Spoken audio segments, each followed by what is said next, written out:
what was your call to adventure? Yeah. What was the defining moment that took you from just living your life before to changing it and being where you're at now? Yeah. Right. So why is that? Right. So the major reason of it was when I had a spinal tumour. So I was on T11. I was told that I would more than likely never be able to run. I was going through a couple of relationship problems at the time, and that was my inspiration to start. When you're told you can't do something, often that's a spur into get moving and prove people and prove yourself, which is my major part of running, to be honest, the mental health side. Prove yourself wrong, and to keep proving yourself wrong, whether it be over a mile, whether it be over 10 miles, whether it be over 100 or 200, is to keep proving yourself wrong.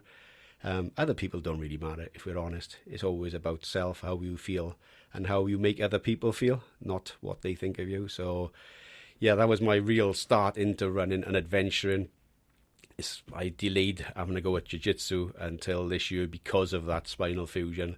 And I thought, well, if I can run 200 miles and it's still attached, then what is impossible? Is anything impossible, or is it just in our minds? So that's really what spurred me on, is that tumour, and years of not knowing what it was because they just couldn't find out what it was. It was just up every night, all night, every night. And it was just became a horrible situation. I became really grumpy, and just, to be honest, I thought that was going to be the end. My bowel and bladder started shutting down. I couldn't go to work. And everything just seemed to be coming to an end when my legs weren't working properly. And it just affects you in such a... it's not a horrible way, but it's amazing how it can affect your whole life, not just the pain of the injury and things, just with your mood, and then how other people see you because you're in that mood. And disabilities are very difficult to cope with, and I don't think we give enough time or appreciation to people, just how hard they work, and to overcome these things. They're massive problems for a lot of people these days, and whether that's fighting to overcome a weight issue, whether that's a mental issue, whether it's a physical issue, people really should be complimented on their hard work, and I believe that's not happening enough in the current environment, and that's what spurred me on. I need to work harder. It was a case of I had the operation, you can't do it, and I couldn't do it. I was struggling to ride a bike with heat packs and ice packs on because the inflammation was so bad, and started trying to run, couldn't run, and I've never been able to run. So I went to the couch to 5k, tried to do that, was rubbish. I was absolutely awful, couldn't do 5k. I was out of breath, my breathing was all over the shop, and really did struggle with it. So that was my start. We've got to get better, got to work harder, and that's how I've become a bit lazy at the moment with the injury and things, but I'm not really injured. I've just listened to too many medical people who say they know what they're doing, which they probably do. It just doesn't suit my mindset. I should have just strapped it up and run. That's basically how it's going to be. I've got to get back to work. I've got to get moving again. So the strapping will be back on soon, and the shoes will be off. The shirt will probably be off, and I'll just go there. It's just how it is. So yeah, that was my whole thing. And I think if I could give anything to anyone, is believe in yourself and push yourself. Hard work, it can get you anywhere you want to go really in life, and running is why I think a lot of people relate to that, especially ultra runners. So yeah, it's been an up and down sort of story, and it's why I still think I can go further. So we did 232 in the race across Scotland. The wild horse, I got Gareth lost, and we went back to the highest peak about 3 times. So we did 234 miles in that, and but Gareth, he could go further, and I'm quite confident I can go quite a lot further as well. So how far that could be, I'm not really sure, and I'm not sure there is an event that's financially available to us which we can have a go at that at the moment. But yeah, in the future it'd be nice to see if we can go beyond that. Whether Reese fancies extending the Wild Horse 250 or Wild Horse 300, maybe that's something we can have a look at in the future. But there's a lot of people that could equally go further, I believe.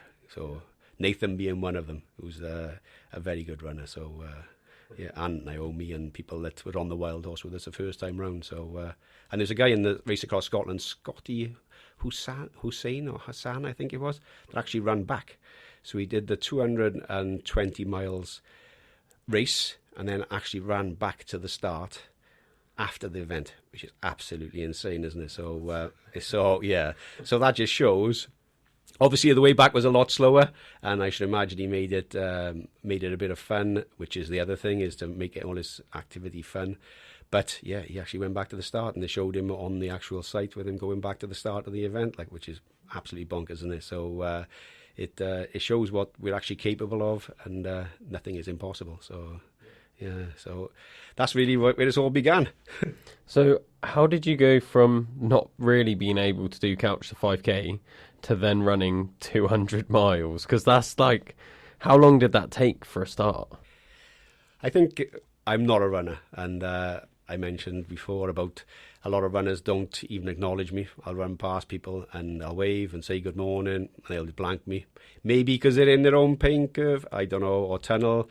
But yeah, I don't class myself as a runner. I've got no natural gift. My form is probably all over the shop, and I don't really care, to be honest. It's that I'm happy in what I'm doing. It's about the mental side. It hurts as I do it, so that's the whole part. Running is meant to hurt, and that's why people push themselves a marathon distance and things.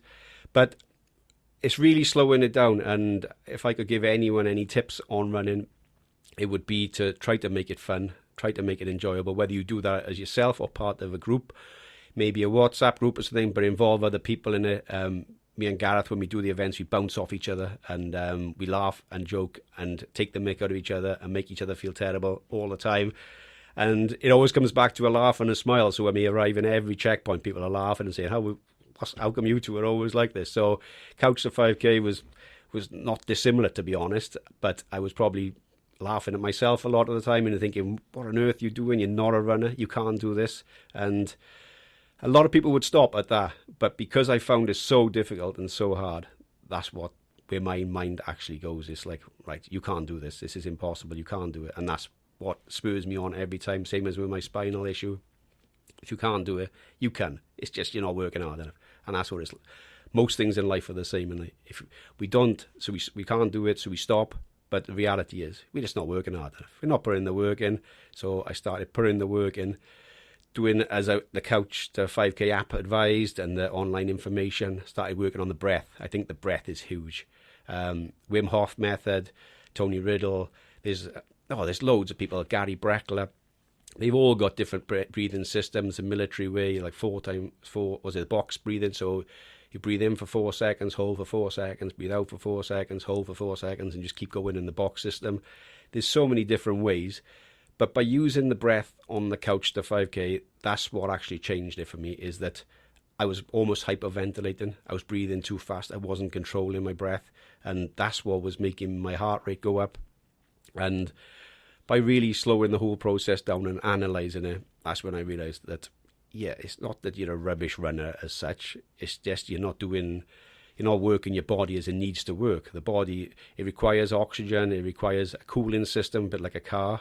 So by not getting the cool air in and breathing and flushing the system, I was just overheating my body, and then, yeah, it was just all falling apart. And then my weak mind goes into the state, you're not good enough, you can't do this.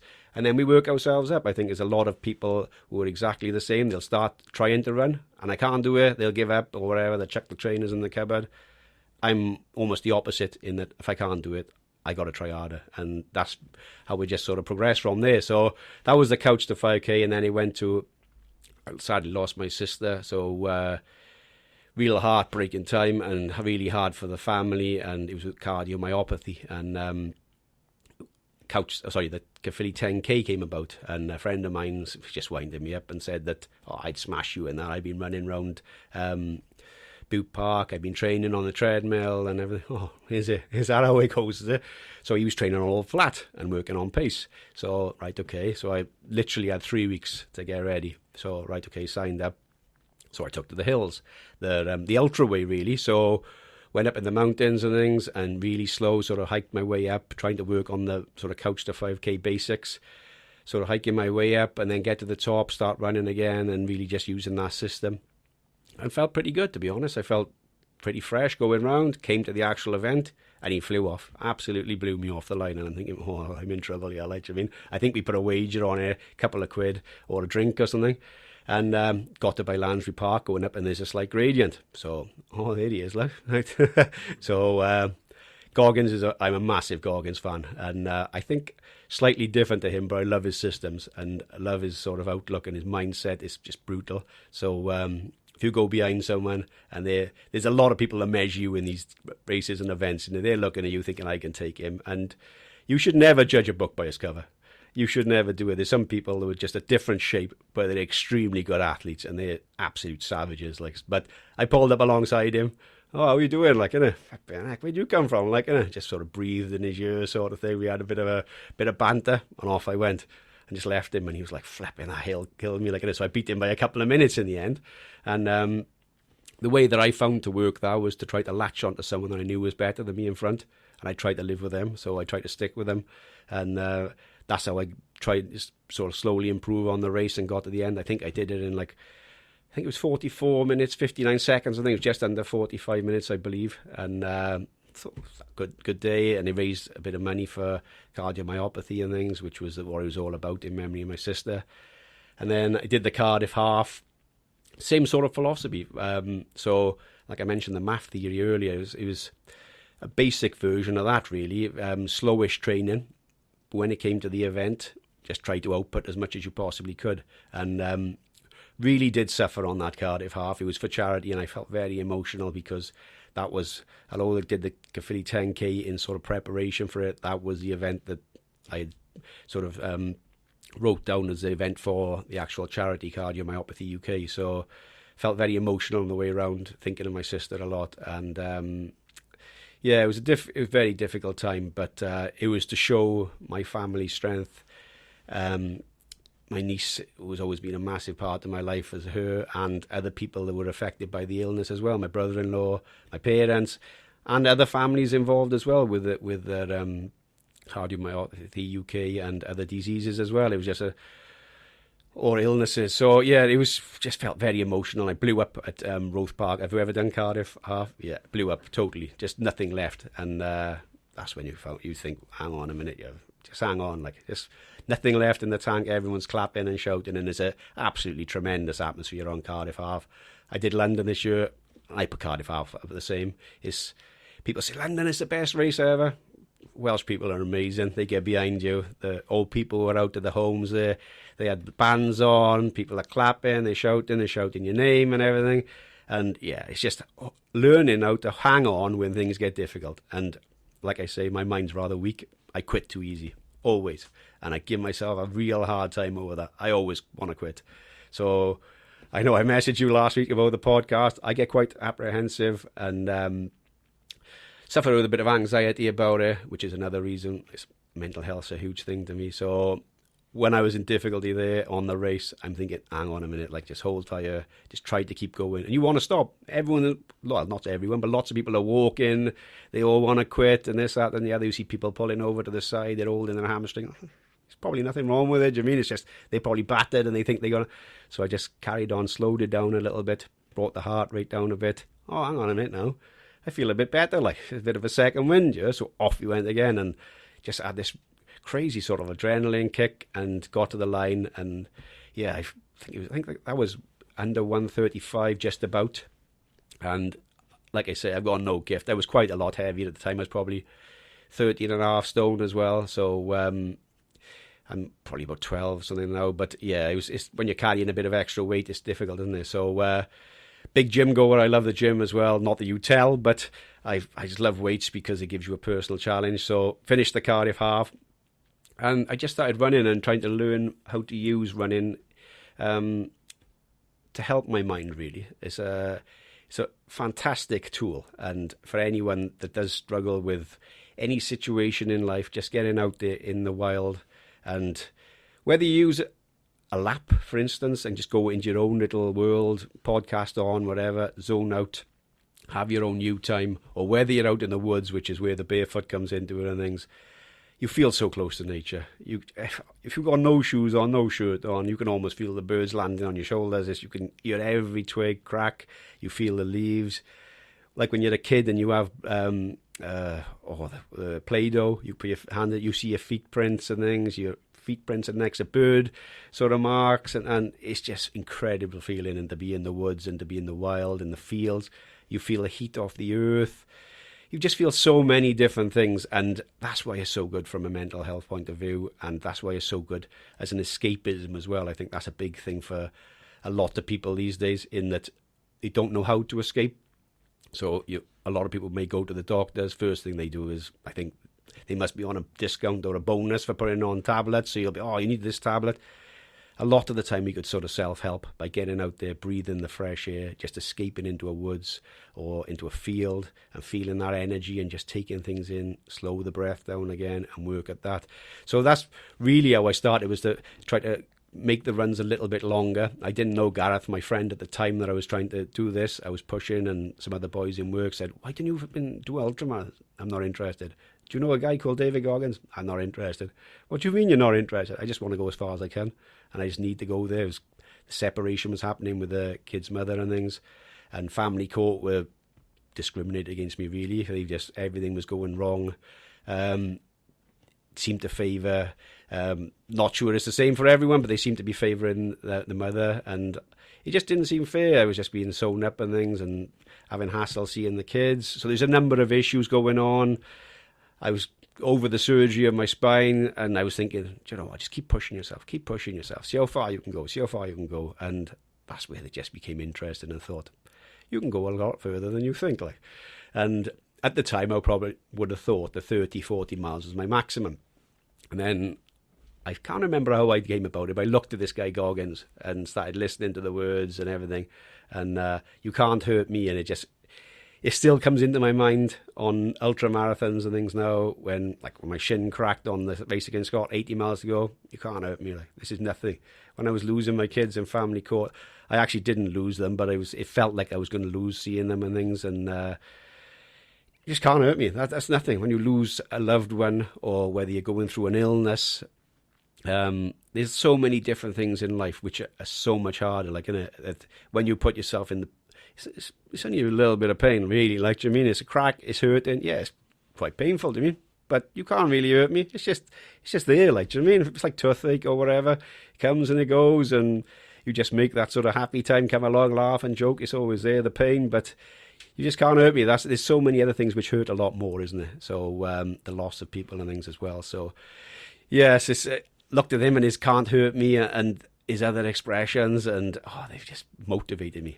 I can go further. So I started doing 50 milers, just without events. I think I did a 60 mile 100k and no event. Then did one of the boys in work, Paul Harris, Chomp. He suggested about, why don't we join up to this flipping November Beast? What's a November Beast? Have a go with that. Never heard of it.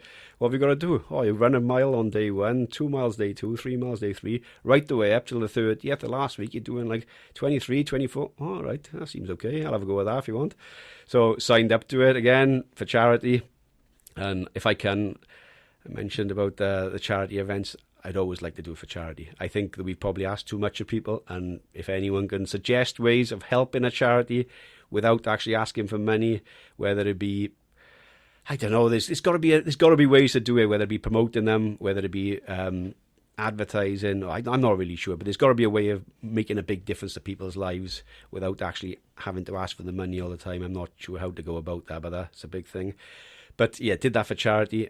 2 days, it was 52 miles I think it was left, stress fracture in my shin, and I just run through it and just can't hurt me again. It was just in my mind, and just finished it, raised a good amount for charity, and the charity were really happy with it and everything. And then I did that for the next 4 years, then the November Beast, and there was just no reason to do it anymore. I didn't feel like, are you going to do it, and why would I want to do it anymore? I've done it for 4 years. I don't see the issue anymore. I don't see what I have to prove. So I stopped doing that about 2 years ago.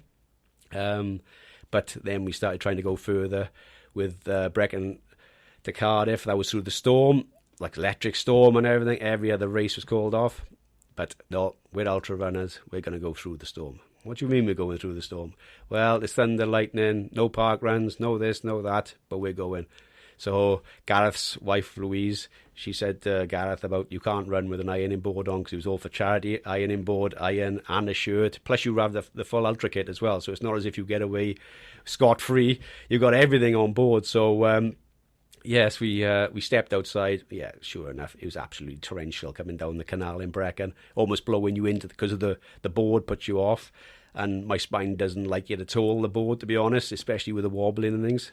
So we came down there. I think Gareth had COVID or some nasty illness. He was grey, and yeah, a bit of motivation talk went on, and we got each other. All of us got fired up. Me, Gareth, and Chris. And Chris is a very good runner as well. So we finished that event, and then moved on to go for. What was the next one then? I think it was a Dragon 100. And COVID had hit quite hard at the time. So we'd entered. I was told that I couldn't run because Caerphilly was on lockdown and there was only elite athletes that were able to run. So I was like, well, what do I do? So I messaged and Run Walk All, really helpful to be fair. And they put me in the elite athlete group, which absolutely blew my mind, to be honest, because there was all these skinny runners who were just, I don't know, six packs probably because they were so thin, and their rucksacks were about the size of a money bag, and I'm like, what's going on? I've got a rucksack I could fit a tent in, like, I mean, I had everything in it because I was only allowed out on this condition, and the condition was that I'd have to find my own way home if I pulled out. There was no way I was pulling out, but if I'd pulled out, I would have had to get home. Well, my parents weren't allowed out of the county, so or anyone, so how was I going to get home? So I wasn't actually allowed in the rescue bus or anything. So I would have had to walk home anyway. So why would I pull out? So I started 2 hours after, I think it was Gareth and Chris. And I had to finish. I had to get from Rosilly, whether it was run, walk or crawl. So that was the first 100 miler we did. And yeah, it blew my mind really. I was talking to Tasha Farid, I think. Is it? I don't remember her first name now. Really lovely girl. And really good runner, and was with her for a while in the mountains and things, and we stuck together for the rest of the run, and just didn't realise how much hell actually was involved. And it was a bit slower than I would have wanted it to have gone because of different issues going on. I had this huge rucksack on for one, which there was no need for really. I had a kitchen sink in there really, because I thought, well, if I got to pull out, then I've got to carry everything anyway. So I carried everything on the run that I needed for the entire thing. So it was just way overstocked. And we got to 100 miles down in Penarth, and I said, I might just book a taxi now. And she was like, what do you mean? I was like, I don't want a medal. I'm not interested. I don't want a T-shirt. But you've done the event. We just got to get over there now. And the park gate was shut. She said, I'll ring now and find out the way. And I said, I don't really care. Like, I'm done. Like, I've done my 100 miles. Yeah, but we're not at the end. But I only came to do 100 miles. That's all I want. Like, and she was like, you've got to finish the event. That's where you come here. And I was like, all right, then I still keep you company, but it's not really about that for me, like, and it's still not. No, I got medals and T-shirts and things, but it's never about that. It's as Goggins would say, the internal badge of honour is, you've done it, that you've output, you've been strong, and it's the pride in what you've actually put yourself through in your body. Our bodies are absolutely amazing. The mind quits before the body 9 out of 10 times, doesn't it? And the amount of runners that you see, like in London, the amount of runners who were like lying on the side, and I'm thinking, you've done 26 miles, like, to me. You weren't even warmed up, like, what's going on? And I had an ironing board on my back and jiu-jitsu gi and everything, and they may have done a serious injury, I don't know, but more than likely, a lot of the time is perhaps they weren't going to hit the time they wanted or the speed they wanted, but their body probably hadn't quit, like, I mean, it's probably their mind that wanted out before the body, and that's just how it goes on these events. So that was my first one. When I got to the end, and my feet were absolutely in bits. They were just blisters all over them. I don't know exactly what trench foot a lot of people sort of have these days, don't they? Because they don't change their socks. And you start learning as the events you go on, there's basic things you can do to help yourselves. Like, with the poles, with the shoes, changing the socks, keeping the feet dry. Just basic little things that can help, which make a massive difference. The person that may finish in front may not be in half the pain that you were at the back because you haven't changed your socks for the entire 100 miles, which I didn't. I just kept them on. They were soaking wet for the entire race for the same pair of shoes because I knew I'd have to carry another pair of shoes home, and I was nowhere was I going to do that. So, yeah, I learned some valuable lessons on that, and Yeah, we did. I think we did another 100 after that because we couldn't run together on that because of COVID and things. I think me and Gareth did the one the year after again, and we got lost in the forest, which was quite an adventure. And then some woman appeared from a window in a bedroom and was like, "Oh, you've got to go that way, boys." We're like, "It's 3 o'clock in the morning. Why is she watching us through a window?" So it was just the craziest. It was just like, wow, which it must have been a message from God, like, to me, because there's no one else about, and this was just a pitch black forest, like, and there was just this house on the corner. But yeah, we did. I think that was our time, and then we did Reese's Wild Horse 200 then, and I did a couple of events with my daughter, the Ridham, the Goggins 4x4 48. Did I do any others around it? I'm not a massive event. I think Reese is an amazing guy after doing the Badwater with him, and he changed the Ridham for my daughter to run when she was 15 and got it through. And him and his wife are absolutely amazing. The community are absolutely fantastic. Run, Walk, Crawl, they have done amazing things for us as well, especially with the charity events, and have been super helpful with everything. The race across Scotland, and so the whole running community. I know there's a special vibe in Wales, but the running community ultra-wise is absolutely amazing. I did the London Marathon, like I mentioned, and yeah, it was okay. London was okay. I loved the atmosphere. The people were fantastic, but runners don't want to talk to you. They're all in their own little world. And to be honest, it was a bit frustrating because they were more interested in taking selfies and speaking to their mother, who was wherever they were or whatever they're doing on their phones. And I'm trying to overtake with an ironing board iron and a shirt with a jiu-jitsu gi and no shoes. So often I'm running through really bad gravel road because they're on the phone or they're taking selfies, and I'm like, this isn't really how it's supposed to be, like. And I'd rock up next to people, fancy dressed, fantastic, well done, mate, and they just ignore you. And I'm thinking, this wouldn't happen in ultra. So the crowd were fantastic, but the runners didn't really show the same love as the ultra sort of community. And I don't know why.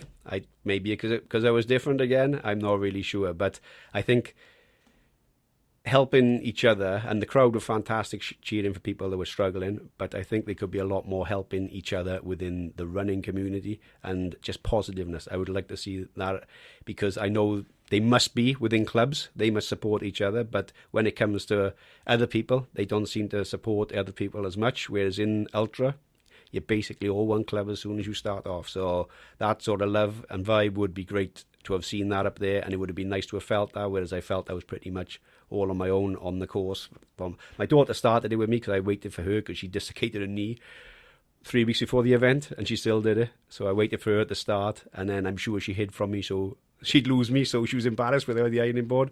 And but yeah, so I lost her and just went and finished. I think what I do it in 4 hours, something, 4 hours 10 minutes or something like that, the London Marathon. But yeah, so I skipped back again then, sorry. So the Wild Horse was the major thing we signed up for then, and yeah, that brought us to our knees. And at the time, have you ever tried a 200? No, it takes you to places you've never been before, like, and you do really ask yourself the questions. 100, you go there and you ask these questions, and you look at your watch or whatever, and they say, look, you've only got 60 miles left, you've only got 40 miles left. 200, oh, you've got 160 miles left, and you're like, wow. And then you're on big slopes, you're low on water because the heat waves come in as it normally does, or torrential rains come in. You're sleep deprived, and yeah, it's a whole nother level. Like, and a lot of people in the race across Scotland, they were outputting too much within the first 100. So it's difficult. There's not many in betweens 100 and 200, which is crazy because that's 100 miles again. So a lot of people go off way, way too fast, and they just, the way I tend to run is I go off hard for the first 5 miles, try to hang on for the next 95 or 195. So that's basically what happened in Scotland. But yeah, on the Wild Horse, we were the same. We went off, but neither of us had done a 200 before. Reese was fantastic, but he just kept motivating Gareth, which just kept breaking me because at sleep station or something. Reese had come in, all of a sudden Gareth, yeah, because he's such an inspirational guy, and he's like, come on guys, we'll go to the next one, you do this, do that, and I was like, I just need to sleep, like, I just haven't had any sleep. And then Gareth just doesn't seem to need sleep, like, and so off we go again. And yeah, it was a crazy event, and it was a real lesson into how low you can go and how much you can just keep in output in your body, and just with positive thinking, negotiating with self, just how you can get through these things. So when it comes back to sort of mental health again, like I've been in a bit of a low spell with this, being injured with the shin and ankle, and sometimes you just got to negotiate with yourself, and this isn't going to be forever or whatever. This pain doesn't last, and go look for something more positive. Whether we can always do something. It may not be that I can't run at the moment, but I can lift weights. I could go swimming, possibly. It aches a bit doing that, but there's lots of things I could do, and that's the same when it comes to the 200 miles. Is that you've got to look at what, right, hang on a minute now. Yeah, I got 164 miles left, but the next checkpoint is only like 5 miles away. They'll have, I don't know, they'll have chocolate biscuits there, they'll have whatever it is, and it's just to keep motivating yourself and bouncing off. But yeah, 200 miles it's a tough one, and you really do have to break it down. I've never had a pacer, and to be honest with you, I think if you're in the top 10, yeah, you should, because you're going for time. If you're not, no, you shouldn't be, unless you feel security-wise you need that. Yeah. Because I've seen pacers who are pulling their man home, like, what's all that about? Like, it's not about that, is it? It's about the community and about finishing the race. Like, for me, that's in my mind anyway, and that's why I go to hell every time I run. I hate it. I hate running. It sucks. Like, and the 200 miles absolutely sucks. So, yeah, it almost. I understand a lot of people can be involved like that, and it's great. But if it's about time for them, then that's great. But a lot of the time, like Gareth likes running quite fast, and you'll get people going past who have got pacers because they obviously know the exact route. They know where they go in. They bring in food for people or whatever it may be. They're helping the people out, and it just seems a little unfair on it on that front. But I get it if you want to get a time or whatever. But yeah, for me, you just go there, innit? But I suppose the other side of that is they'll say, well, I always run with Gareth, so that's like being together on there anyway. But yeah, it's a 200 mile is a real eye opener. I would suggest anyone have a go at it. It's just because to see just what you're capable of, and anyone is capable of it. To train for a 5k, I reckon you could train within a couple of weeks. To train for a 10k, you could do it 3 weeks, 4 weeks. Half marathon, you could give yourself a month and a half, like. And I think it's the time thing comes into it with a lot of people, doesn't it? So that's where the pacer thing I mentioned now, if they go for time, that's fine. Like, and I think that's where a lot of people from within the runners community as well, they get sort of transfixed on this time thing, and they're watching other people. Facebook, social media can be a real bad thing for that, kind of, in that they want to achieve this thing. It's about the achievement of finishing always for me. I'm not interested. I don't even look at my time on my watch ever when I'm running. It's only for heart rate. That's the only time I've got it on. So someone says, how fast you run? I don't know. I honestly don't know. It's just that's all it's about. It's about being in that zone and getting on and things. So I think people spend a lot more time, and they're after the running coaches, and if they give positive advice and bring you into a community, fantastic. But if it's all about pushing yourself to make yourself ill to achieve a time, that's not for me what it's all about. I think it's about self, well-being, health, and like I mentioned, the math and the aerobic and anaerobic.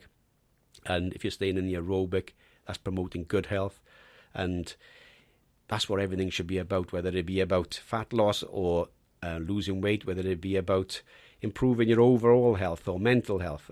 That's what running is about for me, is improving self, improving mind, and improving body if you can as well. So yeah, the journey has been quite substantial, I think, starting off with the couch to 5k to 200, but I still think we can go further. I think that there's, I don't know, whether it be a 250 or imagine a 300, that would be a nice event, wouldn't it? A nice 300 mile for you in hell, and just how far can you go, like, and see if you can hold on. And I know there's people, gifted runners, that could do that probably quite easily, but for me, it would just be to finish. The time wouldn't be important. It would be just to see just how, just looking on your watch, innit? Seeing you've got 300 miles to go.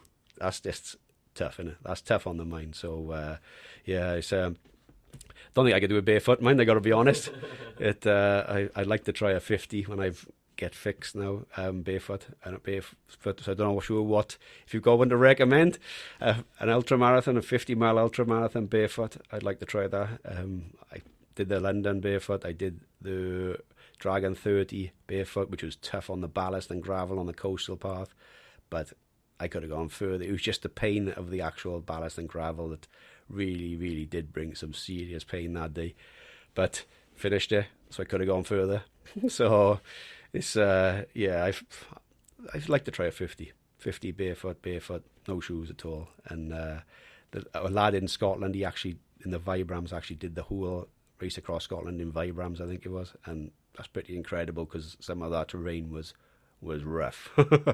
It was some nasty sharp stuff on there. So yeah, hats off to that guy. Like, he was really, really nice guy as well. We spoke to him at the end. So it would be a passion of mine, barefoot, to be close to nature, just to have that positive well-being. You feel everything around you, and that'd be amazing. 50 miles. So that's on the cards as long as I can get moving again. And but there's a negative mind again. As long as I can, well, I definitely can. It's just when. So so you're welcome to join me on that 50-mile barefoot ultramarathon. Oh, I might have to. Yes. I did like I said to you before, I did my 50-mile barefoot walk. Yeah. I had like a 6-hour sleep like halfway through, but yeah, that was tough. But doing an actual event and running it, because the furthest I've done's 50 kilometers in an event, so 50-mile running, that'll be a new high for me. So doing it barefoot as well. Be amazing. It'd be amazing. But if you join the two together, you're there. It's you've done the walk. Thing I found difficult about the 30-mile Dragon was I never realised, and I watched something with Tony Riddle, the barefoot runner. He did the 3 peaks, and I think he did the length of Britain as well, barefoot. But he used shoes on the roads, which is sensible, to be honest. As I find out often, I get my feet pierced with glass, and there's just so much gravel, and just got to be careful for needles and things like so. I understand why he would have done that.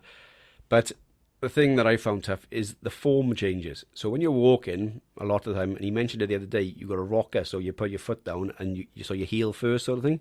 But when you're running, you're using your foot like a pad, like a bear sort of thing, or like a dog. So you're really like, you're using your whole foot to land on, so it's a whole surface. So walking wise, often you're heel down. So I hadn't conditioned myself for that. At the time, I'd never done any walking, and my daughter said, I think it was like, I don't know, 2 days before, a week before, she was going to do the Dragon 30, and I'm like, seriously, are we going to fit this in now? Like, so I said to her, because I was going to be running with Graham and Chris, Gareth had done the 100, which was insane, because we'd haven't long done the Epona, and I think what did he finish on that? Joint 6th or 7th, I think we came in, and on the Epona, and that's a really good event. Honest to God, you go and do 100, do the Epona, fantastic event. Trees on there. You go up all the peaks of Abergavenny, and amazing. I've just seen come out today. They're putting on another 100-miler. All right. So I can't remember what it's called because I literally saw it like 10 minutes before you came here. Yeah. They've just created an Instagram page that's coming next year. So. All right. Oh, that was really good. And my whole thing with that, I was under investigation for cardiomyopathy. So the night before, the day before the Epona, I had the all clear that I didn't have the gene. So I've been holding back a bit in different events, but Gareth is capable of a lot more. So I said to him, I'm just going to push you. And he was like, what do you mean? I said, you're capable of, he was like, I'm not capable of top 6, top 7, whatever. Yeah, you are. Top 10, you're easy capable of that. Like, and so we just went off hard, and we just kept pushing and pushing. And I just took my shirt off on the start line again, just kept it off all night. And they were like, you've got to put your shirt on, it's cold. And I was like, yeah, I know. I'll know when it's too cold. And they were like, yeah, but it's freezing. And it was like rain lashing in. But it's just that mind thing. It's a distraction. And I like the cold plunges and things as well. And we quit too easy, but also sometimes if we got a distraction, that'll help. So the pain was quite bad from the cold and everything else. But I knew if I got too cold, I would have to put my shirt on and think that's sensible. And obviously I didn't want to freeze on top of one of the mountains. So, but the chafing in my bag and things, it created new pain. So you can always create new pain. So the running pain was one thing, but the chafing in the bag and things was something else. So it almost distracts your mind. And I said to Gareth years ago about stingies.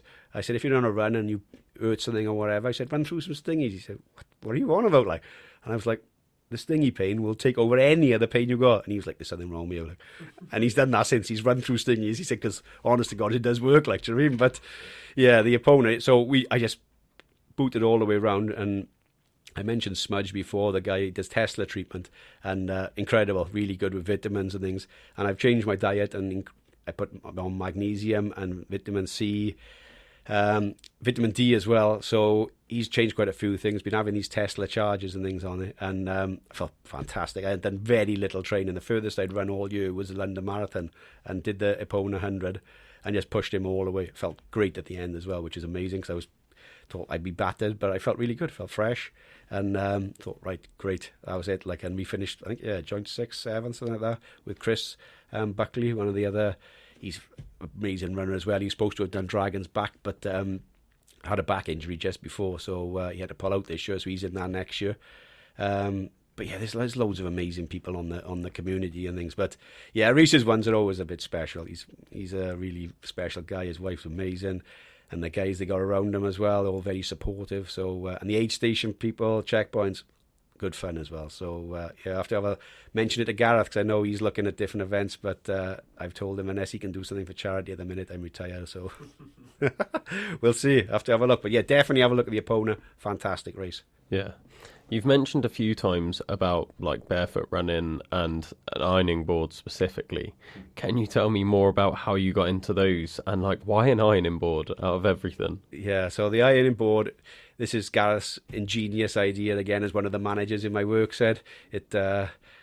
Which he was mentioned in an extreme ironers club for a while. So we got a group chat, and me and Chris just kept batting it away. We're like, no, joking, like, he's winding us up. So he kept going on about this extreme ironers, and we're like, no. So we started sending pictures of these people, like skydiving, ironing, and then scuba diving, and a picture up a tree with the guy ironing with an ironing shirt, and we're like, what's he on about? Like, do you mean? So he kept saying, I want to do an event, like, innit? And we just kept ignoring him, like, do you mean? Think, oh, he'd go away.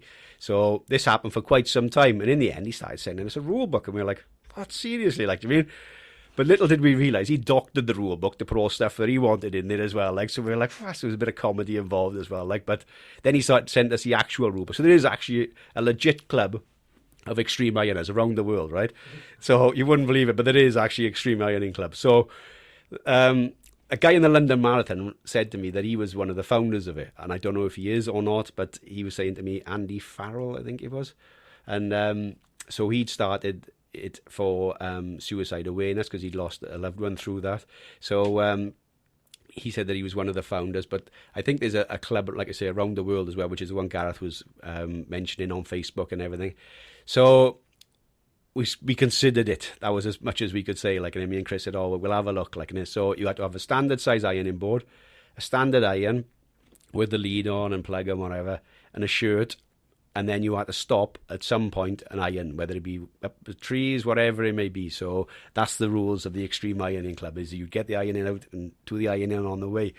So Gareth wanted to do it for like a dog charity. He said, oh, I like to do a charity event. He said, I haven't done one before, and this is what I want to do. And then the night before he was going to sort it out, he watched the programme and said he was on tears on the sofa watching Wish Upon a Star.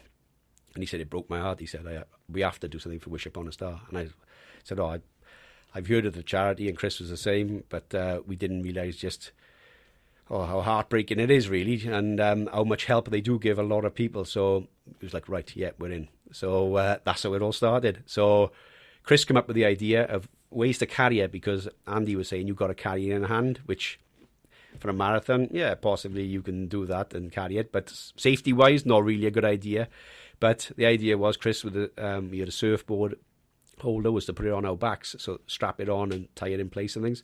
So to allow us to go further, because that was always the objective, was to be able to do an ultra marathon for it, because people had done half marathons and things before, but never ultra marathon. So I don't think it was not interested in world records or anything like that. Gareth just wanted to do something that no one had done. So right, okay, that's where the Breck and the Cardiff come into it. Was little did we know we were going to have a crazy storm, electric storm, the day of the event and things. But the training we did up to it, and the support we had from the community around, like Bedford, Thomas, Markham, Philly, Cardiff, Newport, Marshfield, where Gareth is, absolutely amazing. Honestly, everyone around was absolutely fantastic. Gareth got interviewed on the radio. I think it was by Scott Neale. And yeah, it was really good. We got a lot of support behind us, and we raised a good few £1,000 for the charity. So it was very worthwhile doing. Me and Gareth went up the mountain at Brecon training with it, and we ended up in this gale force wind in the training. We just couldn't walk forward because the boards were so just blowing us backwards all the time. The wind, we were like, flipping heck. Imagine if there was going to be a storm on the day. And what happened? Storm on the day. So yeah, often we were going backwards just with it's like having a sail on, isn't it, with an ironing board. So yeah, so we did, I think we did the Cardiff half again to advertise it. And then we did the Brecon to Cardiff. And Chris has since nailed his ironing board to the shed roof and says it's never coming off again. And Gareth has said that his is in retirement because it does hurt a lot, in that it chafes all your back, cuts your legs, and yeah, it's not the most pleasant to have sort of bashing you about all the time. So that's how it started off. And I mentioned about the Dragon 100. That was our last, no, sorry, that was the last event together, me and Gareth.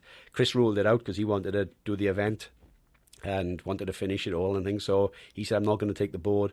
Me and Gareth were like, right, okay. I'd suffered with long COVID before, and I wasn't too confident, to be honest, but hey, in for the penny, in for the pound. If you're going to go to hell, why not go to hell properly, innit? So strapped it on, and again, the wind was an issue, but yeah, we got, where did we get as far? We got as far as Ogmore, and my spine, because like, I'm not even supposed to run, like I mentioned, so my spine just seized. I felt like I was going to boot myself again. Couldn't move my neck, and just absolutely my whole body seized, and I just couldn't move. Chris was in, he just sort of disappeared from, you could see he just went vacant, just gone out of the room, like, do you know what I mean? And we were like, said the guy, saying I'm in all sorts of trouble here. Like I said, I can't even move, can't move my neck, can't move anything, like, do you mean? And Chris was, he just got all over the shop, and Gareth, I said about us having banter, his talk to us, his sort of build-up talk was, my local, it shuts at 4 o'clock. I suggest you boys get your stuff together, get sorted, we're out here in 5 minutes. Flipping seriously, like, is that the sort of sympathy and encouragement you're giving us? So I went to the toilet, took some ibuprofen and gave myself a real flipping talking to. Chris had took some ibuprofen and things as well, come back, and he'd thankfully come back round a bit with a bit of sugar and things as well. And we left there. And crazy enough, we started overtaking the 50-mile runners. Gareth just went on this crazy speed flipping thing. And I think at the time, my daughter said that was the second fastest marathon you'd ever done, with an ironing board on to finish a 100-mile race. And it's insane. Gareth was just absolutely just possessed. He was just insane. He just got going faster and faster and faster. And he was just up and down on the coastal path. And you know what it's like. It's just up and down, round, and then it's just absolutely crazy. And the trees, you're hitting every tree with this flipping ironing board, like, and he was just absolutely bonkers. But yeah, finished it so strong, and it just shows again, just by, if you make it fun and have those words in your ear, whether it is stern, whether it be sort of winding you up, whether it be aggressive, whatever it may be, whatever ticks that box, in it, you mean? And we tend to do that with each other, and we sort of implant these thoughts and whatever, and yeah, he just turned it. We just absolutely smashed it on the back. Sort of, if it was golf, it would be on the back nine. We smashed it out of the park. We just flew home with the ironing boards, and yeah, it was just got to the end of absolute agony because it just cut us to bits, really. Like, and because we had to carry the full 100-mile ultra kit as well on top of that. So yeah, but for a good event again, I haven't ruled it out, and I used the board for London barefoot with the jiu-jitsu gi. For 24 JJ Caerphilly, which is another amazing community, like I mentioned. They just can't do enough for you, very much like the ultra scene, and all looking after each other all the time. If they can help, they'll help, and I think it's absolutely fantastic. It's a real breath of fresh air in the current environment to see people like that, to hear people that always want to help, supportive. If you want to chat, yeah, they'll make time for you, and it's just absolutely fantastic. So yeah, I did that with the gear and things on, finished London barefoot.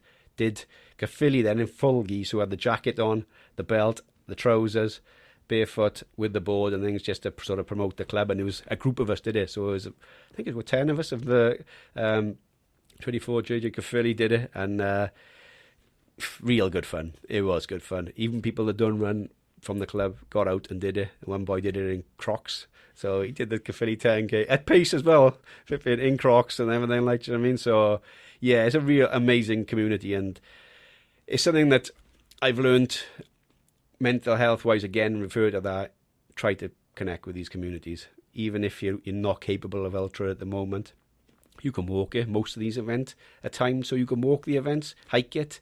But if you can surround yourself with jiu-jitsu again, surround yourself with these positive people. I haven't been able to train like I love to train for a number of weeks now, like, but if you're around these people, they help, like, they lift you, like, and I've had some quite low moods lately with everything just being sort of isolated. Elevate your foot, put it in a boot. Oh, for goodness sake, like, I mean, I should have just strapped it and run, because that's what I always do, but I listen to the people that know best, because I'm now just turned 48. I'm thinking longevity wise, perhaps I should start listening to these people now. Perhaps they do know best, but if I refer back, I was told I weren't going to run in the first place, so perhaps I should have just strapped it up and just carried on. But yeah, these positive people, get them around you, like, they really do pick you up and help you get where you want to go, like, it's they are a real breath of fresh air. So yeah, that's with the ironing board. Anyway, back to the iron. That's what I come into at the moment.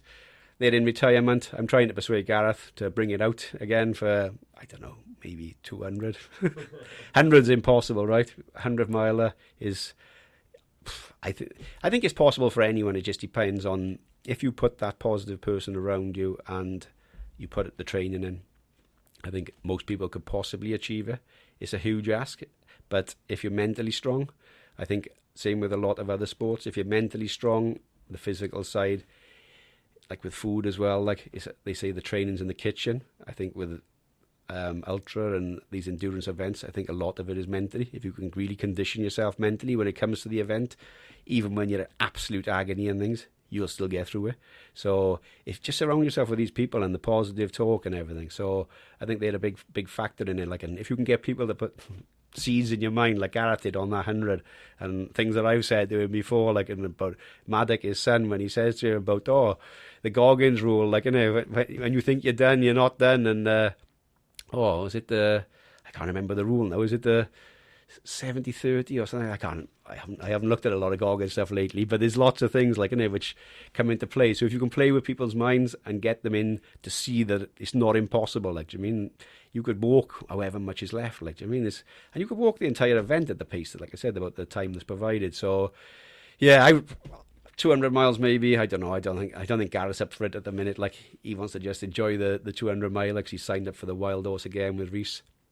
But yeah, I'd be happy to try to go further, but I'm not currently signed up to any event at the moment. So who knows? Maybe the ironing board can come out if we do a charity thing. If you fancy a charity thing, get Bob the drummer out again. And yeah, it's be good to sort of team up with people, perhaps in some. If a lot of people get together and do different things, that would be good, wouldn't it? Just to raise some awareness, charity money, or whatever it be, like for helping people out. That's what it's all about to me, is try to show people a way, and there's always strength involved in it. I mean, whether it be strength, showing people that it can be done, and that's part of the barefoot thing for me as well, is that I'm the guy that would tiptoe to the bin, that on the beach I'd be sort of dancing on the sand to get to the lounger. My feet are soft, like I'm a soft guy. That's just how it is. My kids, I spoil them rotten. I'm a soft person. Like, I'm not built to endure this pain as such that we go through. Would try to help anyone out, and would go out of my way to do that. So, which is why the charity things come into it for me. But by going barefoot and running, sometimes you go over glass, sometimes it goes in. It did on London, with about 12 miles gone. I felt the glass go into my foot. I kicked a barrier. I think I stress fractured my foot, but there was no way was I stopping, because it was for a charity event. And it's just showing people that it's possible, isn't it? So my feet were sticking to the floor. You haven't done London, have you? So a couple of years ago, they changed it. So in Cardiff, they give you bottles of Lucozade usually, don't they, on the aid stations and things. So in London, they give you cups. But how they expect people to drink Lucozade from a cup when they're running, I have no idea. So what people tend to do is sort of swing it back, and most of it goes over the floor. So by these sort of aid or fueling stations, the floor is absolutely black with tacky stuff and stones, where the Lucozade is just absolutely sort of saturated the ground. So my mate warned me about it, because he's done London a couple of times, and he's a really, really good runner. Like, and he runs up him and his son and his partner. they all went up and all ran it together, which was amazing. Andrew Reddy and fantastic group of people, and they really helped make the event for me, to be honest, because no one really bothered with me on the actual event. Being around them for that couple of days was fantastic. But yeah, like he said to me, when you get there, you may have problems. And I said, why is that? Like, you know, he said, because your feet, he said, I can basically feel the soles of my trainers being pulled off. It's that sticky. It's like putting super glue. And I was thinking, that doesn't sound good. Like, so I got there, and yeah, it was hell. It was pulling the skin off my feet. And when you get off there, obviously your feet are still sticky. So then every stone would stick to your feet as soon as you got past it. So that was all the Lucasade stops. It was just unbelievable. So yeah, the glass went in, kicked it, and I was just thinking, you know what? Just go somewhere else, whatever it is on your mind, and it just this is temporary. It's just how it goes. Just man up, smile, wave to the crowd, make their event. They're all here to cheer people on, like, do you mean? And the crowd were fantastic, and I've no doubt loads of the runners, possibly the ones I didn't see as well, like, do you mean, they were fantastic. It's just a lot of runners are just not interested in the sort of person I am, maybe, and just don't resonate with me. I don't know, but yeah, I was pleased with their time and how I finished it for charity. But yeah, that Lucasade, man, honestly, you have to witness it. It's just like nothing you ever felt before. You're like pulling your leg. You can't. I think if you stopped, you probably couldn't get your feet off the ground. It's mental. So yeah, it was a different thought. But yeah, soft. I am really soft personality wise as well. So who knows? You say that, but then you're also running like 200 miles, and like you keep being like, "Oh, I quit easy," but then you're doing these events and you're not quitting. Yes, and this is something that, and I listened to your podcast with Nathan, and he said about people asking him about, you must be so strong, and he's like, well, I am in the events. Well, I try to use that in the other way round, in a sense, in that I'm really soft in the events and out of the events. But by making myself harder in the events, I'm making myself harder out of it. So if that makes sense, because I only actually run to try to make my mind harder. Yeah. And by taking my shirt off, my shoes off, people calling me an idiot or whatever it may be, like, it's just toughening my mind in that you can't hurt me again. Like, it comes into my mind, like, I'll just ignore you. And words, especially with social media and things, like, people, there's a lot of positive people, and I've had a lot of support. People have been fantastic with different things I've done over the years. But there's a lot of negative people out there as well. Like, you know, there's a lot of people sort of like, they're measuring you and they always want to put you down and this, that, and the other. So that's where I use the hardening of the mind, and it is that I do take things too personally, and it's a fault of mine. And often I run through things in my mind over the top. So someone will say something and you're playing it through your mind. And I think there's a lot of people like me out there that are a bit different. And possibly if I went to the doctors, they'd say to me, you got an ADHD, you got this, you got that, you're depressed, you're this. And I'm like, well, they'd probably give me a million pills. But you don't really need all that. You can sort of self-heal and self-fix. And I'm on a bit of a journey at the moment where I'm trying to do that. So I can't run. So I'm trying to use other things like the half breath. I'm going to be getting back into running barefoot. I'm going to be going back to jiu-jitsu and getting as much of that done. I'm on a bit of a journey in that I'd like to sort of serve people, whatever that be going forward. I think I've got whatever. I don't think I'm not sure coaching wise or whatever. I think there's a lot of great coaches out there already. I'd like to do something maybe a bit different. I'm not sure what that would be, whether it's to help people that need to improve, whether it's because they want to maybe lose a bit of weight, maybe it's because they want to become more positive, maybe because they want to become stronger, because I class myself as this weak person, and possibly a lot of people would relate to that and think, well, I could never do that, Henry. Well, I'm actually the same as you. I'm that weak person.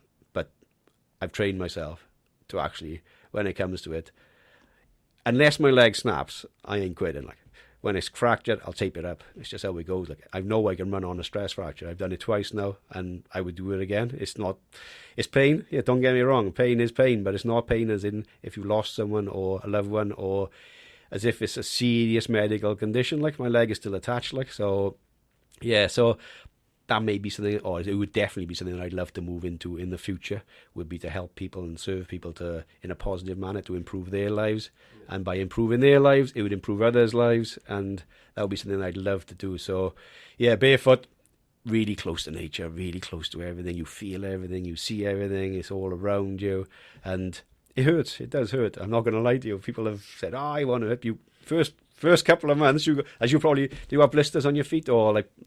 I'm actually like pretty good. I didn't get blisters the whole 50 miles. Like the only thing I had was, you know, when you're going on like quite thick grass and it goes in between your toes constantly and it just gives you like those paper cuts. Yeah. I just had that. Yeah. Other than that, my feet were pretty good, Nick. Oh, sounds like you're prime for the 50, to be honest. Yeah, no, when I first started, like I said, they were really soft and I tiptoed to the bin and whatever. I had like real pinches and cuts, and I've had to go to the doctors to ask for a tetanus after a real nasty gash in my foot and things. And she was like, "What are you doing now?" And I was like, "Oh man, I have to tell her." I thought she's going to give me hammering, like.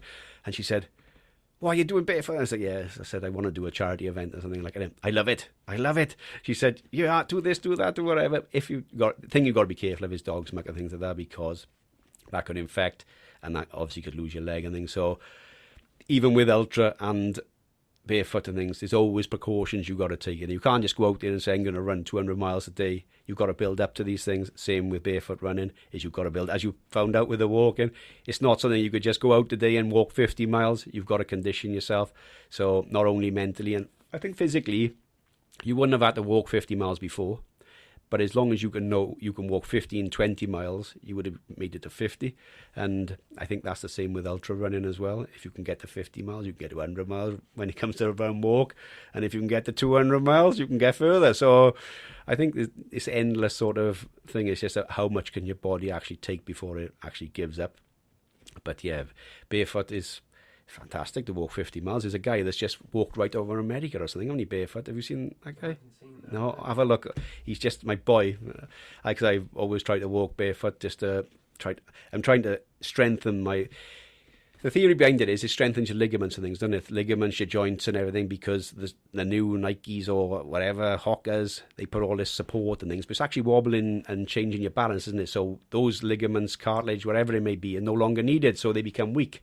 So by going barefoot or using Vivo barefoot or Vibrams, whatever shoe you're using, you're actually strengthening all your joints and all the ligament, cartilage, muscles around it as well. So it creates a lot stronger base and a lot stronger leg and body ultimately as well. So yeah, I tried to walk barefoot just to try to get this sort of stress fracture and apparently a soft tissue damage now as well. So it's swelling up all the time and I just raise it, ice it and things, but I'm trying to get him moving again. But yeah, so he said to me, "Oh, Dad, you walking around barefoot, there's a guy that's just walked all the way over America. It was like 40 odd degrees. Like, he didn't even moan my flipping heck, like, do you know what I mean?" So yeah, he keeps me in check, like he's 12. So yeah, so there's a guy, yeah, apparently walked right the way over, and there's some amazing people out. There's a lot of groups as well. I've seen and the ladies are thinking they can't do it, or whatever gender they may be, think, "Oh, men are the only ones that do it."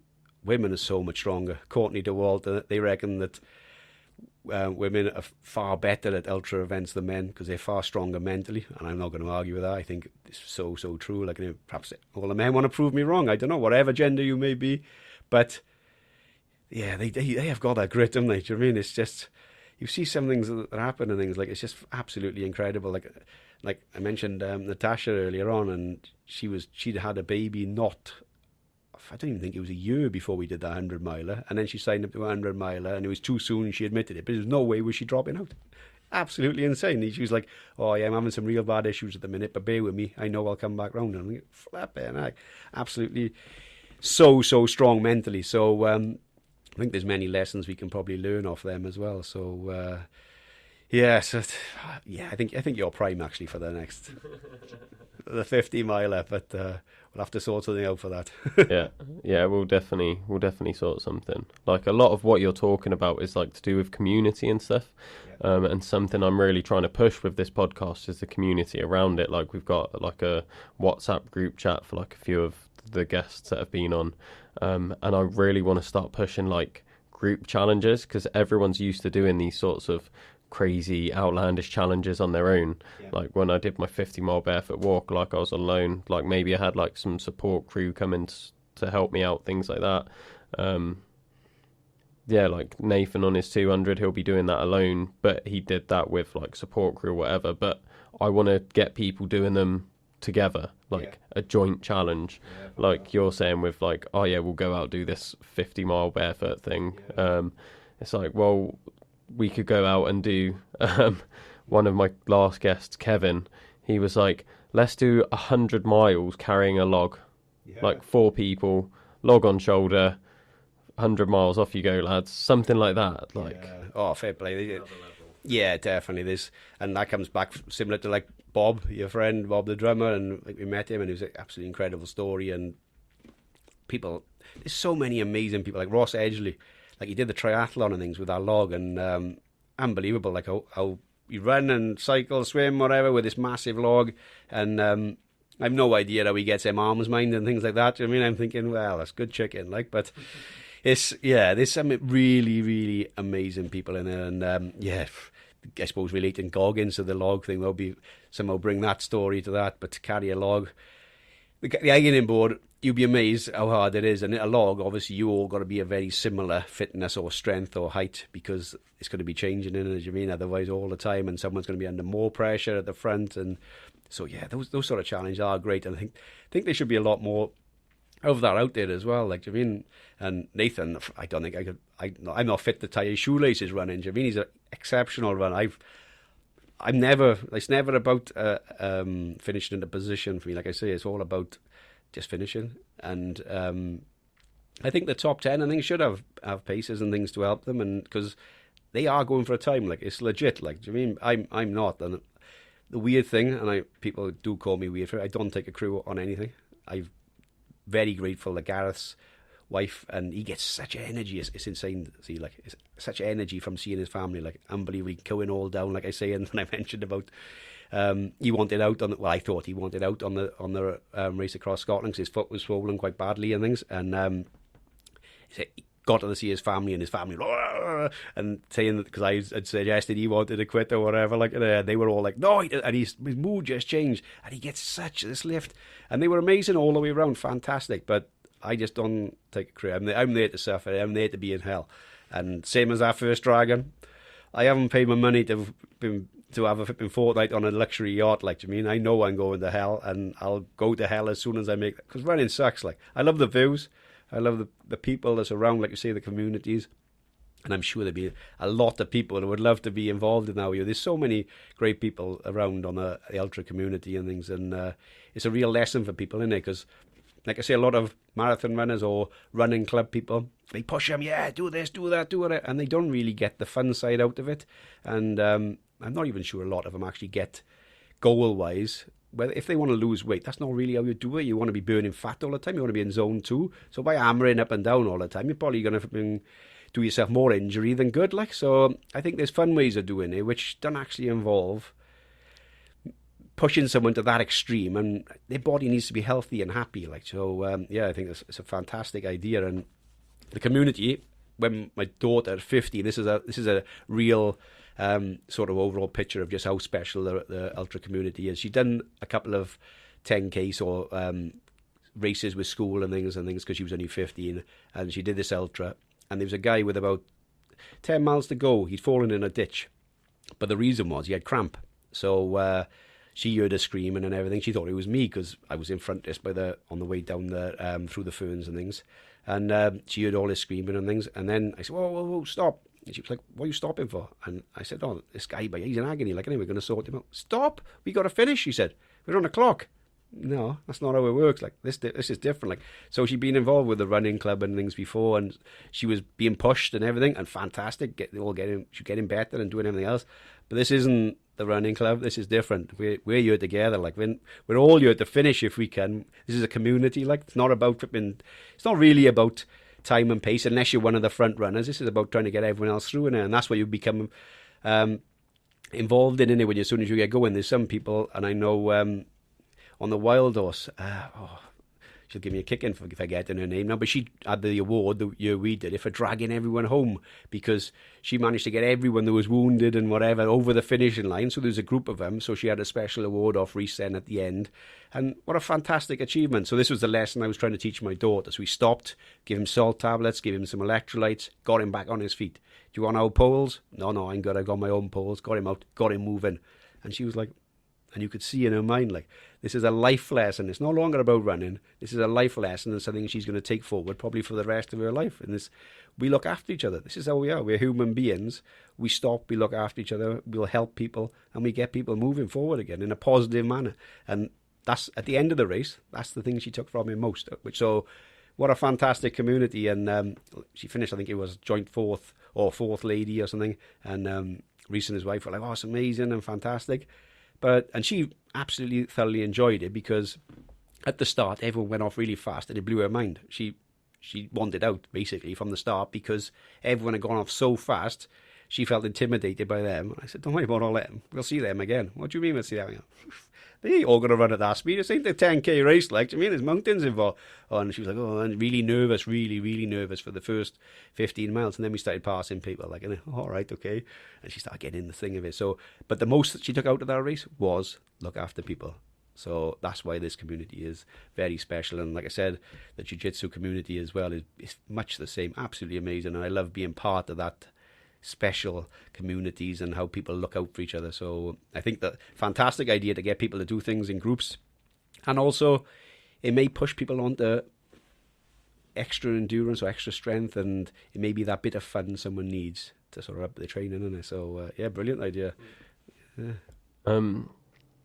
I just want to know what's next for you now then. Like, I know you said like you've retired from events, but I feel like there's got to be something. There's got to be something you're pushing towards. There will be. The event, I've got a batch of medals which I give away to anyone. I've got a heap of T-shirts I've offered to my mates, and I'm like, I don't do it for that reason. Like I say, it's the internal badge. They're lovely, they're great, but I every event I've done, I've enjoyed, and I try to be more in the now. As I say, I'm trying to be on this journey of sort of self-helping myself as well, and to look at things a lot more positively. So yeah, I'd like to go beyond 250. I'm not a good runner, and it's going to be hell, and I know that, and I don't want a crew. I just want to go, and so yeah, that's something I'd like to do. 50-mile barefoot. I think you can go further again. I think 50 miles. It depends. It's every step barefoot could be a last, as you've probably found out. Like, it's so difficult. And if you're going, when you're running, you're approaching things maybe a bit faster. The rocks cut you as well, so you slide on gravel, they're going in. So yeah, I wanted to try to do the Gower 50 barefoot, but it's just too soon. I just won't be able to get it. It's swelling up still now, so it's too soon for me. But yeah, I'd like to do a 50-miler barefoot, and then I'm interested to see how far that could go. I would always wanted to be put on a track and just say go. We haven't got a track. I'm not sure if Caerphilly is a running track. I don't even think there's one local. Is there? There's one in Blackwood, so it's not too far. Yeah. And I know there's one in Tonopandi as well. Ah, right. So yeah, not miles away. No, so I'd like to be put on one of them and just say go, see how far you go before you collapse. Yeah. So whether that's 24-hour, because I know that's how Gorgon started off, and it was a 24-hour race, and then you go to hell, and yeah, that's something that I've always fancied doing. But yeah, as of the moment, I don't know. It's so expensive, the races, and like the wild horses, I think it's £500. I think Gareth's paid or 400 and something, and it's fantastic. All the people are fantastic, but I've been there, I've done it, so I don't really see why I'm paying £500 to do it again. I know Gareth loves it, and he loves the actual wild horse community, and I see why. I get it.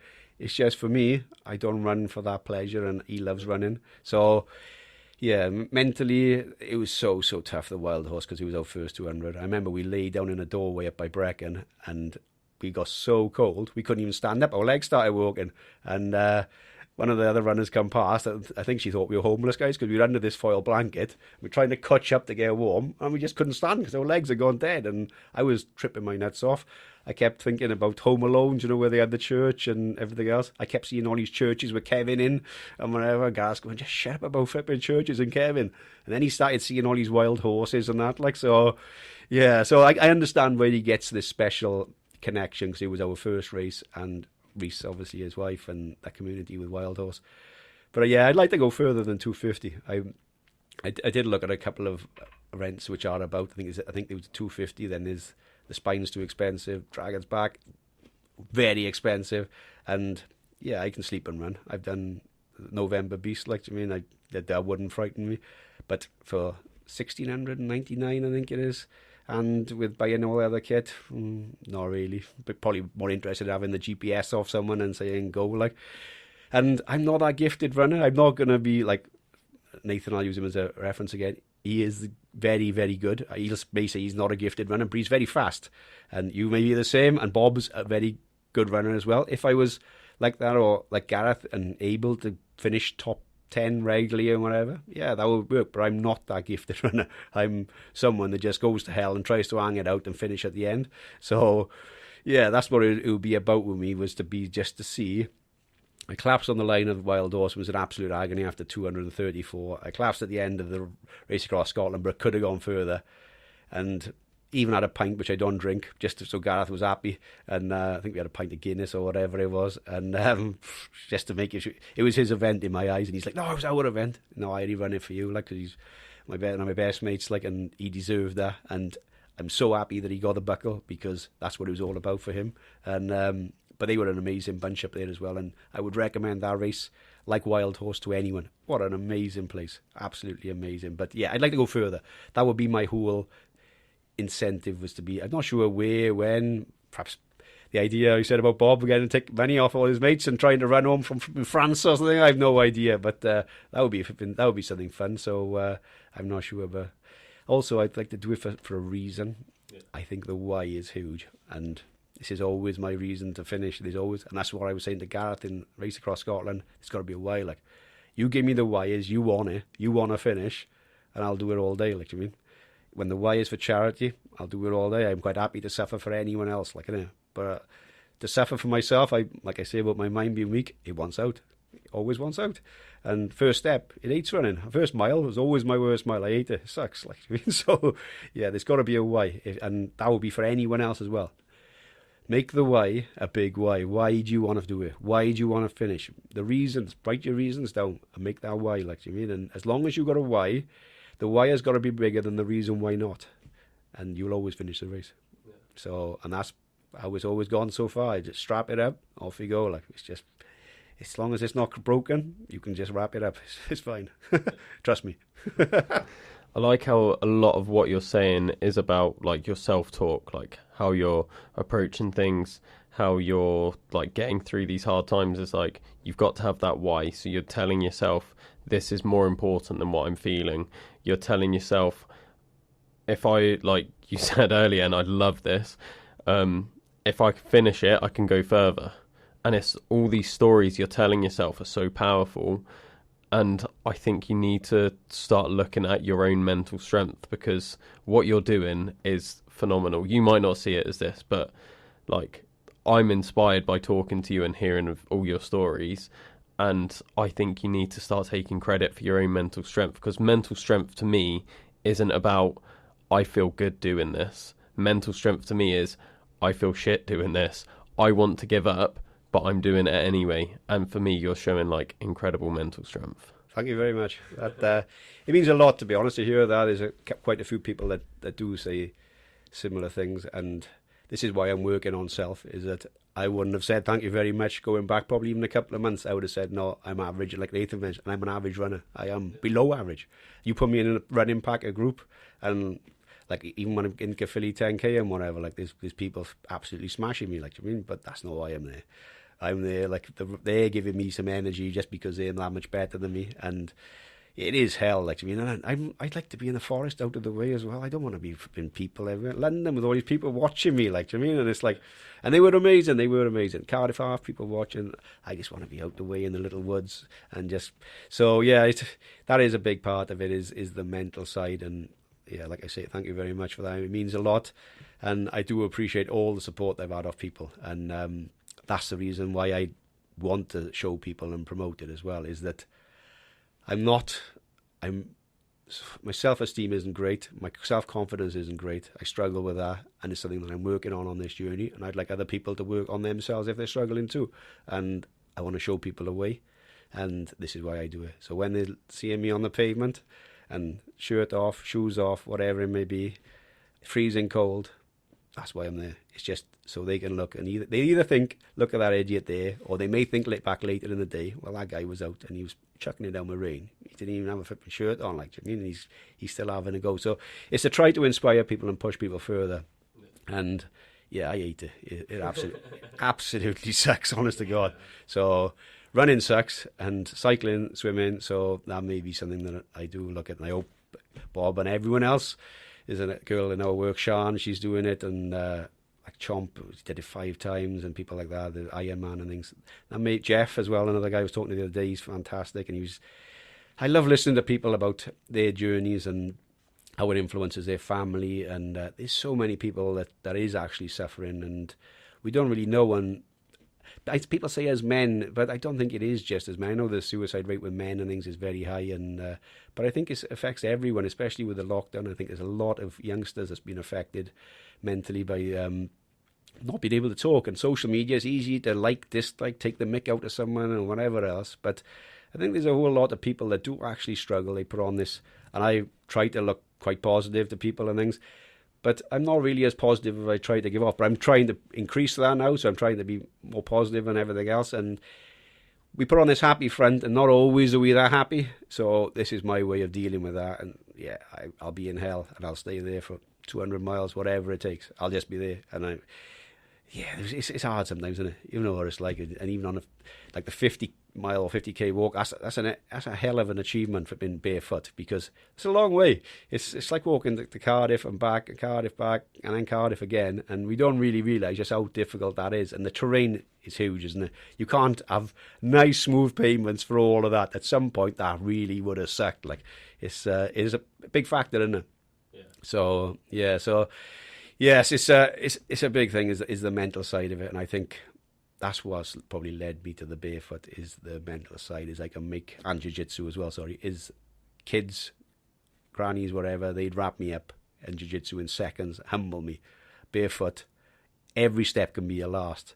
I could go out the door and only do 2 steps, end up in agony. So it's humbling, and you can create the same pain, and it's really so running sucks. When you're barefoot, or if you're getting beat up by someone, well, you're not beat up, because they're all very, very nice in this controlled environment, and definitely I would promote it to increase self-confidence and to learn self-defense and things. But it does really make yourself ask those questions. When things happen so much faster, it sucks, doesn't it? Do you know what I mean? Because you think, I don't really want to be in this environment as it is. And with barefoot, people are looking at you and they're like, flipping, look at that idiot there. They nearly always make comments.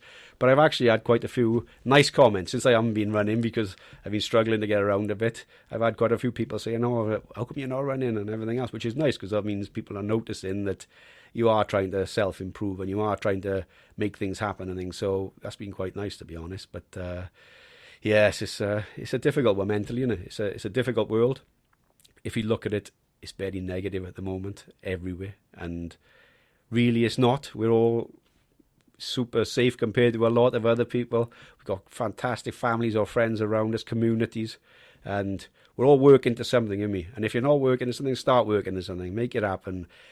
Make a positive step today. If I can make another step after 232 miles, then you can make a step out of the door and go aim towards your first mile, innit? I mean, you can always go further. I'm not sure what the limit is. What's the guy in America, Harvey? He's the ultra runner, and he's vegan, and I think he won the race for the longest. It's like 300 or 400 miles they run, and absolutely insane. But he's his friend. He's like 104 or something. He still runs like 5 miles every couple of days now. He's running marathons up till he was 100 and things like. I mean, there's some absolutely incredible people out there, and we should look at this and be sort of like take these people as positive influences going forward, and not just listen to all the bad stuff that's happening. Look and think, yeah, actually, we can make this a lot more positive. Like, I mean, so yeah, that's what I aim to achieve, and that's why mentally I hope I can show people that you can be positive. You just use the negative and the suck in a positive way to make a positive step forward, and be you, and that's what I always try to say to people. Like, and it is be you, like, because we all want to try to be someone else these days, I feel. It's on Facebook or whatever you see, they're always trying to be this person, or they're talking a lot of smack and whatever, like, and they're not really like that in a lot of the time in real life. So just be you, be authentic, innit? Do you, and then you can't go wrong, like, innit? So yeah, that's what I hope to spread anyway, the message. And I'm not this super confident guy. I'm just me, like. Something that I've been thinking a lot about recently is how, like, everything is internal. Like, when you really get down to it, like, if you're thinking about running marathons, say, and you've got a goal that you've imposed yourself, like, everything we do is completely self-imposed. Yeah. And it's like, I want to hit this goal of a 3-hour marathon. And it's like, if you hit that goal of a 3-hour marathon, and you're like, oh, I'm going to feel great after that, but if I don't hit it, I'm not going to feel great.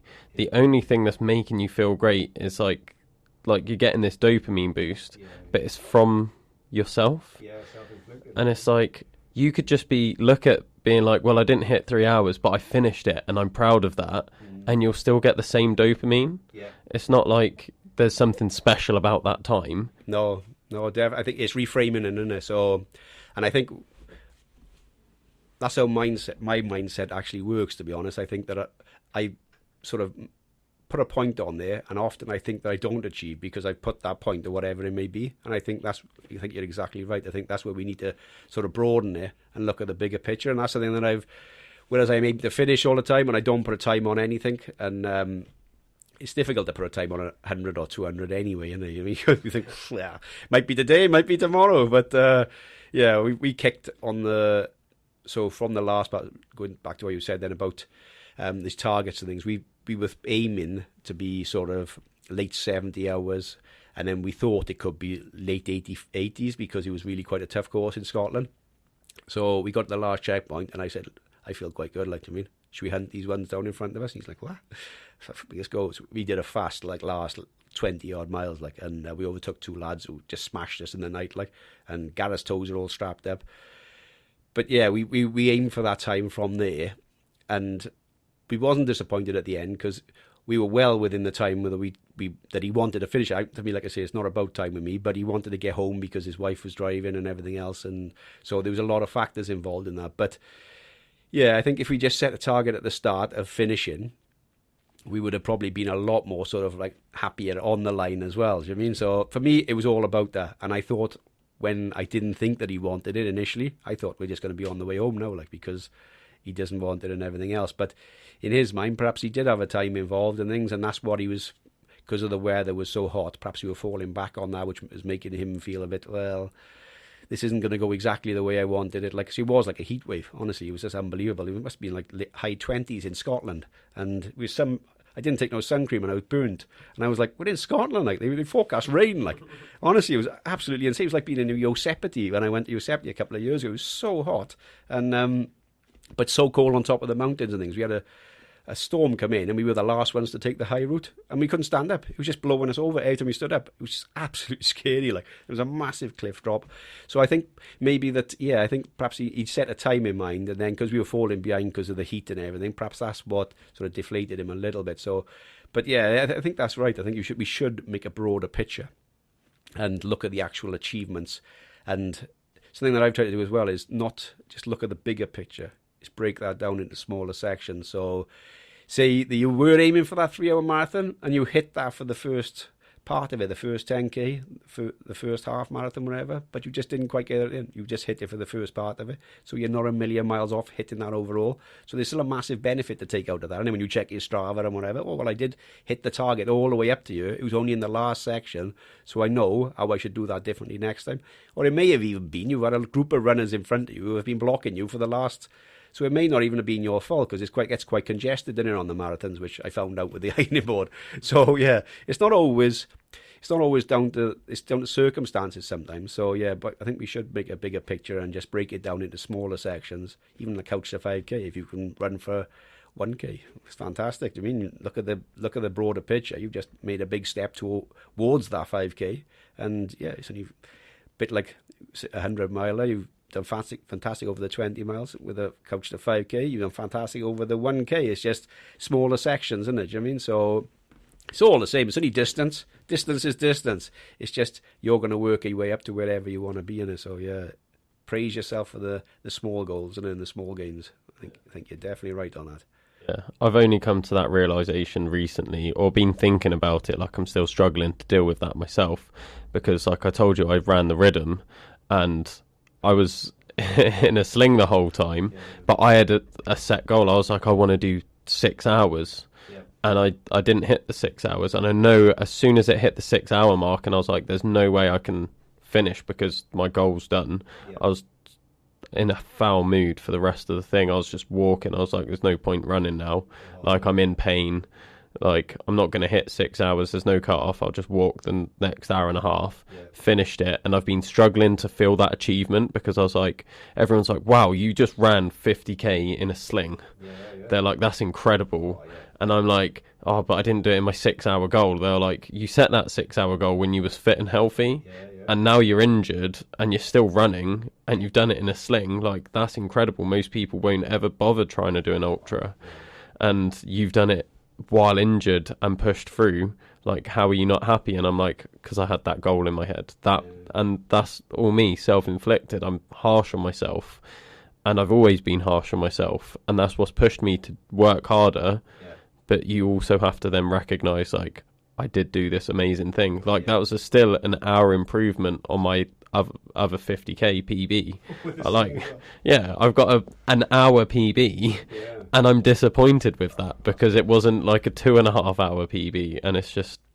You're probably reflecting on your training there, though, when you're in knowing before you had the injury, you were capable of doing that. So, yeah, I think I quite like that voice in my head, just disappointed in a sense, in that, like you say, it will spur you on next time. But yeah, I think you should be looking at the bigger picture. It's very difficult sometimes, isn't it? Because the negative voice is sometimes really good as well. So it'll work in your favour. It'll be kicking you and biting you and biting you and biting you to the point that it'll make you better even next time. So you'll probably smash the 6 hour bite because you've been so upset about this time. But yeah, over long term, I think you will appreciate just how hard and what a fantastic achievement that is. It's just short term, because you haven't achieved your goal at the moment, then that's why you're being so harsh on yourself. But I think you will. I often use that voice. I quite enjoy the voice, to be honest. It's evil, like, it just gets in your mind. Oh, it's very powerful. And I know Nathan touched on it with the dragon when he said initially, he mentioned it, and spurred him on to do far greater things. And I think sometimes we need to use that. Sometimes we need, and failure is not necessarily failure. So although you didn't, like you say, you finished the event, so you didn't fail at anything. It's just your mind is saying, I failed because, and you're saying this little small 6 hour thing. That's why I don't run the time. I'm not interested. My heart rate's still been going on a nice beat, and it's still beating. I'm quite happy, like, do you know what I mean? So I stop my watch, and people are like, what time do you do? I don't know. So that's why I don't really look at that. It's the now is quite a good thing. So you're looking at the now, and so if even because you walked at the end, you probably did yourself a favour by not aggravating the injury anymore. So look at all the nice things. You probably got to meet a lot of people. You've probably seen some beautiful countryside, and you look at the positives out of that. There's probably a load of positive which you'll reflect on in future and think, wow, actually, it was a fantastic achievement, and this happened. If I'd run, I wouldn't have met so-and-so, so-and-so. I wouldn't have seen this bird in the tree. I wouldn't have seen this. So you probably actually seen a lot and done a lot more things by slowing it down and being sensible and looking after your injury. You're probably taken ages off the recovery time by not pushing it even further, because obviously we're all guilty of that. We push through injuries, and it enhances the recovery time. So yeah, it's an amazing achievement, and I think long term you will see that. It's just short term, you wanted that time. So yeah, I think it's a bigger picture again, isn't it? You should give yourself the credit, but also I would keep that voice in just. But it's having the balance of the two. Using the darkness when you need it, when you're in that shit place and you're like, I want to give up, and it's like, that's what you would say because you're not good enough, and you're like, fuck you, I am good enough, and you're proving it to yourself, like, just fuck you, I'm better than you are. Completely internally. But then when you do finish the thing, it's like, okay, I did that. I can have solace in that, rather than the voice telling you, well, you're still not good enough, you still need to do more. I think a journaling entry or something like that would be good for that, because then reflecting not on the injury and things, reflecting on just how you felt at the end and when you had the medal and the achievement of finishing. And just I did a couple of race reports sometimes when we've done sort of big events, and it's interesting when you actually go back to how you think and you feel. It's different sometimes, so you're remembering it, but you don't actually live the moment as such. You're just sort of going through the motions and things like so. When you're actually writing it down, then you think, oh yeah, I do remember that, and I remember this. So yeah, it's a difficult one, like you say, because that was your target. But this is why I don't set targets in that site. It's always about the finish, and it's an amazing achievement. You have got to give yourself. I would actually give someone more credit, just me being me, for finishing with your arm like you are in a sling. I wouldn't even care about. I wouldn't even know what you're on about with the 6 hours. I wouldn't be interested. It'd be like, yeah, whatever. And then the people that say marathons, oh, I run 3 hour marathon. I don't really care. Like, do you finish? So that's me, but that's not everyone. Do you know what I mean? So everyone's got a different opinion. Your thing was about this, and so you can go next time when it comes round, or even when you're fit now, you could do the course again.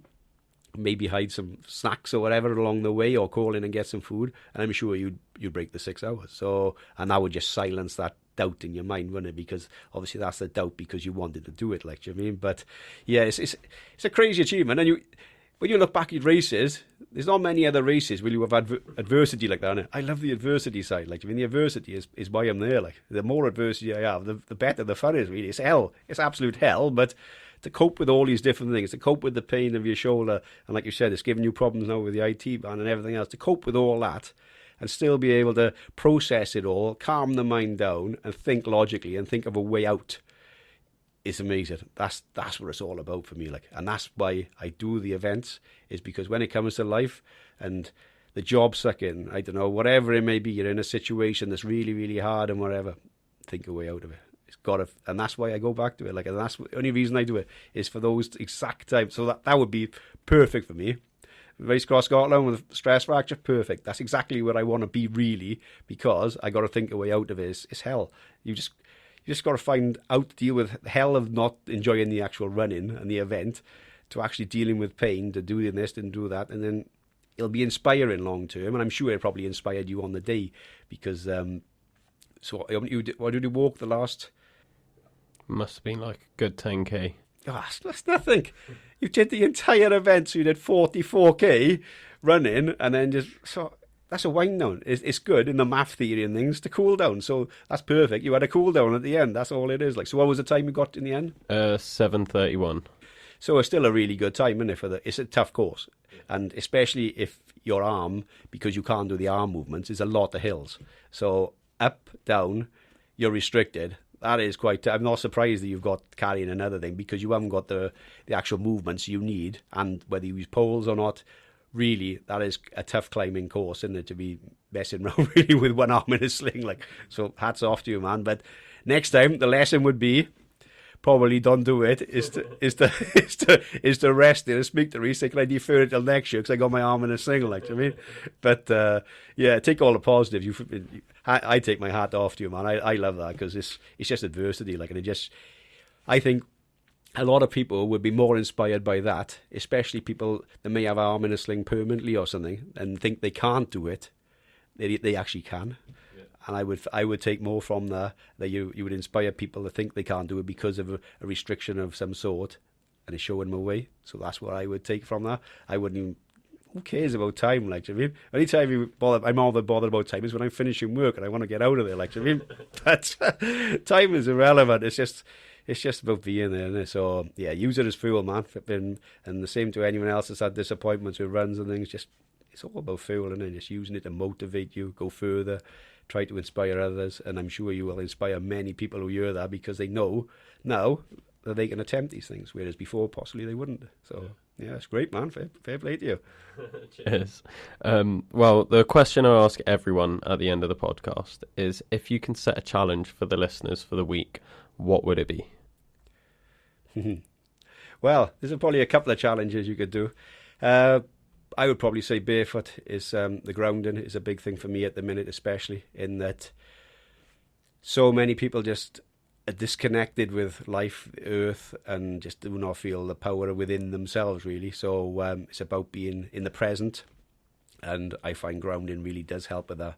And the earth at the moment seems very warm, so you go out. I know it's raining a lot today, but even with the rain, when I went around earlier, there was still patches in the ground which felt very warm. So even if you go out in the garden on the grass and you stand on the grass and just walk around, put the washing out on the grass, whatever you do, even if you go out and have a cup of coffee, take some breaths, work on your breath, stand on the grass, grounding, and just really appreciate just how lucky we are. It's a beautiful world, and I don't think enough of us really appreciate that. I know I'm guilty of it, and when I'm in hell, I'm not always appreciating it or appreciative of just how lucky I am by being able to do the running and whatever it may be. I don't always appreciate just how lucky we are, and I think we all should appreciate that. We're very lucky. Like you did the event with your arm in a sling, most people wouldn't even attempt to do that. So I think we should appreciate how lucky we are to be able to do it, and you've shown the way for many others to do it. So yeah, get out, do a bit of grounding. If you're not happy to do that, do some breath work. Wim Hof, there's an app, you've got some free breath work on there. There's many other people do it, like Gary Breckler, like I mentioned. Tony Riddle is fantastic for anything to do with barefoot, and he's got a thing on YouTube about showing you how to step and to land and things. So yeah, really explore that natural side of things. In South Wales as well, we've got Chris Davies. He came on the podcast recently. He's like a big breathwork guy. So ever?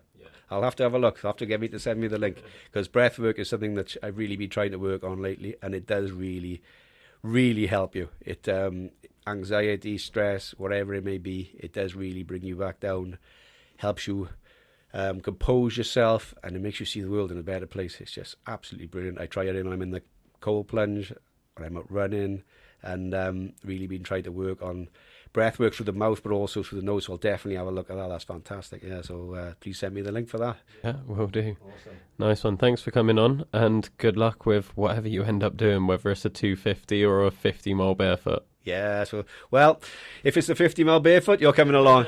But anyone's welcome, and yeah, if we can do anything to help a charity, or if you can think of ideas, that would be fantastic to move forward. Great. Thank you very much for having me.